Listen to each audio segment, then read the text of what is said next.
juga dari masyarakat Kabupaten Kendal, ya, pecinta Pak Anies yang insya Allah siap mendukung program-programnya Pak Anies. Bapak Ibu yang dimuliakan oleh Allah, karena waktunya terbatas, Anies ini masjid Muhammadiyah. Insya Allah ini masjid kami kita bapaknya makmur dan insya Allah bapaknya pembangunan juga.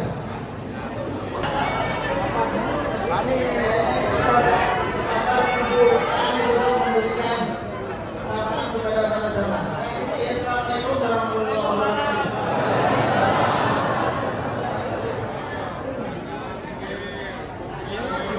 Menyesuaikan dengan beliau katanya Pak kita semua di Masjid Mujahidin Kendal.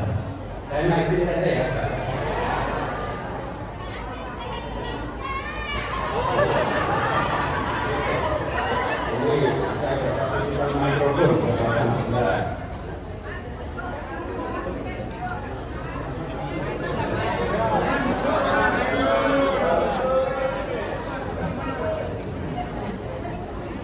Assalamualaikum warahmatullahi wabarakatuh.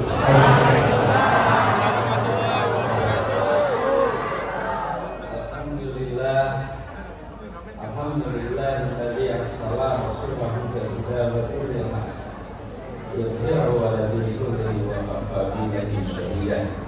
Asyhadu an la ilaha illallah wa asyhadu anna Muhammadan abduhu wa rasuluh. Allahumma shalli ala sayyidina Muhammad wa ala alihi wa ashabihi ajma'in. Rabbi shrah li sadri wa yassir. Bapak-bapak jamaah Masjid Mujahidin rahimahumullah, wabil khusus Ketua PDM Kendal Bapak Ihsan Intizam, juga Bapak Agus Nur Sekretaris PDM, dan tadi Pak Bayu sekali. Alhamdulillah malam ini bisa sampai di Kendal, khususnya di Masjid Mujahidin ini. Ya, saya alhamdulillah kami tiba dari pesawatnya agak terlambat Ibu Bapak. Tapi memang pesawat telat itu sering ya Bapak Ibu. Sering. Terlambatnya 1,5 jam, sehingga tadi agak telat. Sampai di sini juga agak terlambat. Tapi betul, saya membayangkan selesai acara mampir di Mujahidin untuk numpang sholat maghrib. Ternyata yang ditemui lebih dari sekedar jamaah numpang sholat maghrib. Yang ketemu Masya Allah masyarakat Kendal, umat Islam Kendal, yang insya Allah kita semua akan sama-sama berjuang untuk kebaikan Indonesia. Di atas ibu-ibu semua ya, ibu-ibu di atas dan di bawah ya.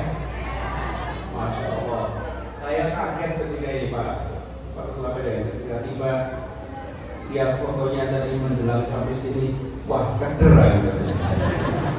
Datang sini penuh, Masya Allah. Jadi Bapak sekalian saya cerita sedikit ya. Jadi kami datang ke Kendal itu dalam rangka melakukan kegiatan namanya aksi bersama. Aksi bersama itu sebuah usaha untuk membangun jembatan-jembatan di desa-desa yang jembatan antar kampungnya biasanya tidak ada, kadang-kadang rusak. Nah, jembatan makanya itu jembatan orang lewat atau motor.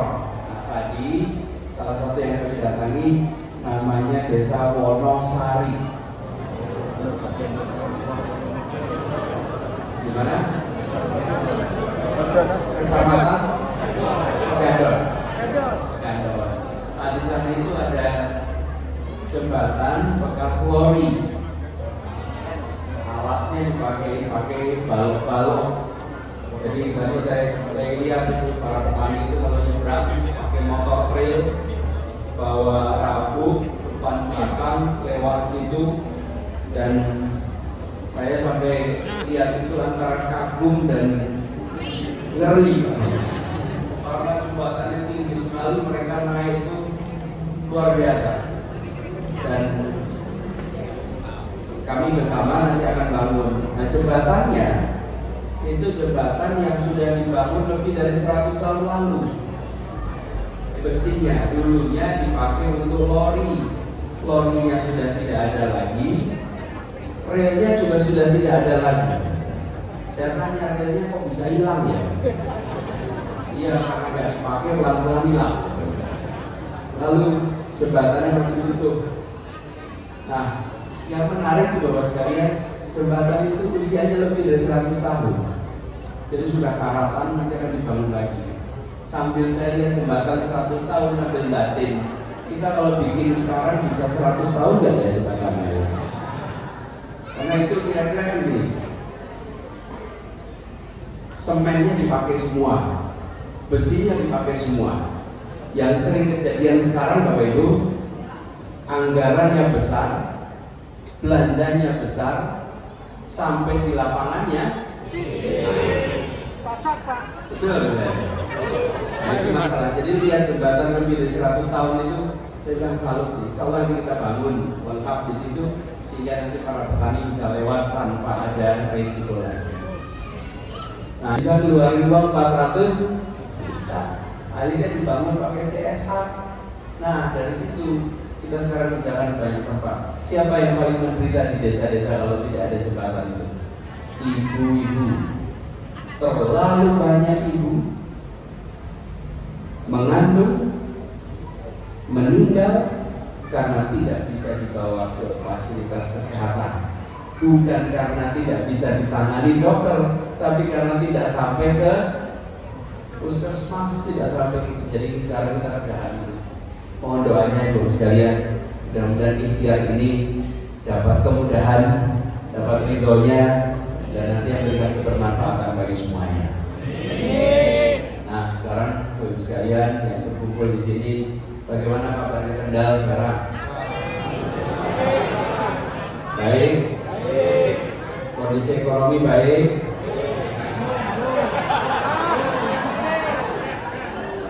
Ibu, harga murah atau mahal? Murah atau mahal? Pekerjaan mudah apa sulit? Nomor 1. Waduh, keras betul. Nah, mudah-mudahan nanti harganya jadi murah. Yang sekarang cari pekerjaan mudah-mudahan dapat pekerjaan. Tapi memang kita sedang menghadapi kondisi yang amat sulit. Karena itu kita harus usaha sama-sama. Sekaligus juga pelajaran bagi kita semua. Pelajaran bagi kita semua bahwa kalau nanti ada kesempatan untuk melakukan perubahan, maka jangan jual beli. Itu penting sekali. Pelajaran. Jadi ke depan supaya apa, kebijakan yang disusun untuk kebaikan orang banyak. Nah, sambil kita tengok, kita ini punya sejarah berjuang, kita ini punya sejarah orang-orang yang tak mudah menyerah. Insya Allah kita juga tidak mudah menyerah menghadapi tantangan ke depan. Dan buat semuanya di sini, izinkan saya menyampaikan rasa terima kasih semua yang turut hadir di sini. Ini yang hadir semua dari Kendal ya. Dari Semarang juga. Wih. Dari Pekalongan. Jadi saya Pekalongan. Masya Allah. Ada dari mana lagi? Bandung. Bandung beneran kesasar. Ibu-ibu juga ibu terima kasih sudah hadir semua di sini. Ibu-ibu itu semangatnya luar biasa. Dan kalau bapak-bapak ini adalah kepala rumah tangga, ini nenek saya bilang, itu bapak-bapak itu memang kepalanya, tapi ibu-ibu itu lehernya. Yang menentukan kepala nengok kanan kiri siapa? Memang kadang-kadang tidak adil ibu. Kalau anak ada masalah di sekolah, nah masalah sekolah nih, dipanggil sama sekolah, yang berangkat bapak atau ibu? Bapak berapa atau ibu? Kalau pas anaknya juara di sekolah, yang disebut nama ibu atau bapak? Nah, itu. Kalau ada masalah, ibu yang bapak yang tersebut. Benar kan saudara? Jadi kalau ada masalah harus sama-sama datang ke sekolah. Ya mudah-mudahan kita nggak punya masalah ya. Dan buat ibu semua, mudah-mudahan kondisi ekonomi juga makin baik. Kita di Jakarta juga merasakan yang sama. Di sini harga mahal ya, saya. Di Jakarta lebih mahal lagi. Karena di Jakarta tidak punya beras, Jakarta tidak punya komoditas. Kami di Jakarta itu 98% kebutuhan pangan dikirim dari luar Jakarta. Jadi salah satu masalah yang kita ada di Jakarta itu harga. Yang mudah-mudahan ibu-ibu di sini tidak mengalami masalah harga terlalu banyak. Dan doakan ibu sekalian perjuangan kita nanti ke depan diberikan kemudahan. PR kita masih banyak, Republik kita punya banyak PR. Ya ibu-ibu di atas nih.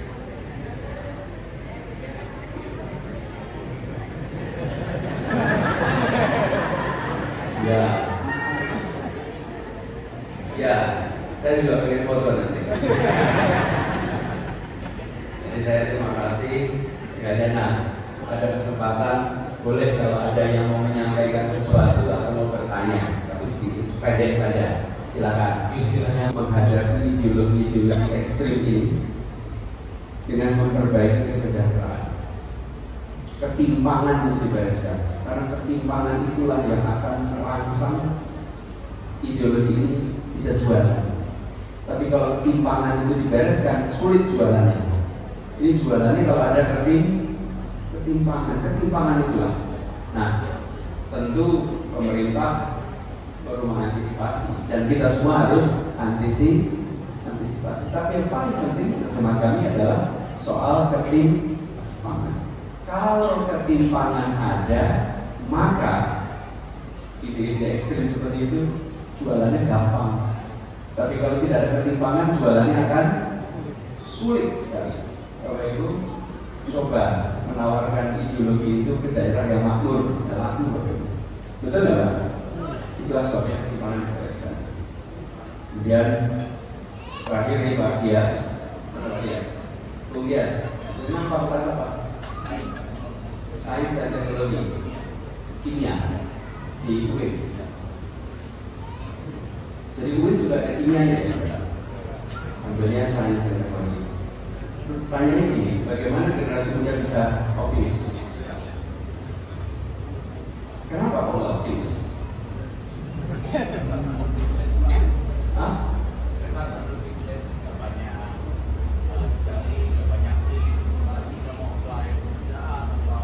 Serba sulit. Oh, nah ini hari ini banyak order. Ini yang harus dikoreksi negeri. Indonesia akan maju jika meritokrasi dikedepankan sebagai prioritas utama. Meritokrasi itu artinya apa? Posisi berdasarkan prestasi. Prestasinya menentukan posisinya. Yang hari ini banyak posisi ditentukan koneksi. Koneksi itu yang membuat kita tidak maju. Meritokrasi. Kita ikut. Insya Allah ini majelis yang penuh keberkahan. Insya Allah silaturahmi nanti bisa berkelanjutan. Dan insya Allah suatu saat nanti kita sama-sama bisa berjumpa kembali. Mudah-mudahan diberumur panjang. Silaturahmi lagi. Saya sampaikan terima kasih kepada semua yang mengkhususkan hadir di sini. Bapak-bapak, ibu-ibu, saudara sekalian, dan terima kasih kepada Pak Mir Masjid Al-Mujahidin yang sudah bersedia menjadi tuan rumah yang baik. Insya Allah. Assalamualaikum warahmatullahi wabarakatuh.